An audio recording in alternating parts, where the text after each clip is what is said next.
बिस्मिल्लाहिर्रहमानिर्रहीम। शुरू अल्लाह के नाम से जो बड़ा मेहरबान निहायत रहम वाला है। अस्सलाम वालेकुम व्यूअर्स, रब्बिश्रह ली सदरी व यस्सिर ली अमरी वहलुल उक़्दतम मिन लिसानी यफ़क़हू क़ौली। अस्सलाम वालेकुम। आप लोगों के लिए बहुत सारी दुआएं कि अल्लाह ताला आपकी तमाम परेशानियां दूर करे, अल्लाह ताला आपकी तमाम हाजात को कबूल फरमाए, आमीन। और जो कर्ज की परेशानी में मुब्तला है तो अल्लाह ताला उनको इस परेशानी से निजात दिलाए और गैब से उनकी मदद फरमाए, आमीन। तो व्यूअर्स, आज मैं आपसे जो वजीफ़ा शेयर कर रही हूँ, ये किसी भी एक हाजत के लिए आप इस अमल को कर सकते हैं। और हाजत जो है आपकी कोई भी हो सकती है, किसी किस्म की भी, आपका कोई भी मकसद है, कोई अगर आप परेशानी से निकलना चाहते हैं तो उसके लिए भी कर सकते हैं। और अगर आपकी कोई ख्वाहिश है जो पूरी नहीं हो रही और आप चाहते हैं वो पूरी हो जाए तो उसके लिए भी आप ये अमल जो है कर सकते हैं। तो आपने क्या करना है कि आपने इस अमल को किस तरह से करना है, ये नमाज के बाद का अमल है, ठीक है, नमाज के साथ ही होगा। और किस नमाज के साथ होगा ये मैं आपको बता देती हूँ, लेकिन पहले आपने मेरे चैनल को सब्सक्राइब करना है और मेरी वीडियो को लाइक कर दें, ठीक है।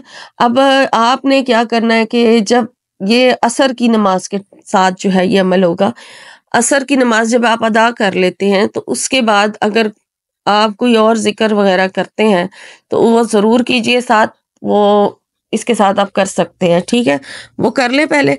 और फिर आपने जब इस अमल को शुरू करना है तो आपने सबसे पहले एक पूरी तस्बीह जो है वो अपने अस्तगफार की पढ़नी है, अस्तगफिरुल्लाह रब्बी मिन कुल्ली ज़म्बिन व अतूबु अलैह, ठीक है। ये पूरी तस्बीह आपने पढ़ लेनी है। और पूरी तस्बीह पढ़ने के बाद फिर आपने दूसरी जो तस्बीह पढ़नी है वो दुरूद शरीफ की है। अब दुरूद शरीफ आप कोई सा भी पढ़ सकते हैं जो इजी है, आपने छोटा दुरूद शरीफ भी पढ़ना है, पूरी तस्बीह आप मुकम्मल कर लें, ठीक है। और फिर ये 2 तस्बीहें हो जाएंगी और जो तीसरी तस्बीह इसके साथ आपने करनी है, अपनी हाजत की नियत करके करना है आपने, ठीक है। पहले आप अपनी हाजत की नियत करेंगे, अपनी हाजत की दुआ करेंगे और फिर उसके बाद ये सारा अमल जो है आपने इस तरह से ही करना है जैसे बताया जा रहा है। फिर तीसरी तस्बीह आपने अल्लाह समद पढ़नी है, अल्लाह के जो 2 नाम है उस वो पढ़नी है आपने तस्बीह अल्लाह समद। और जो फिर आपने लास्ट पे एक तस्बीह पढ़नी है ना पूरी, वो आपने पढ़नी है ला इलाहा इल्ला अंता सुब्हानका इन्नी कुन्तु मिनज़ ज़ालिमीन।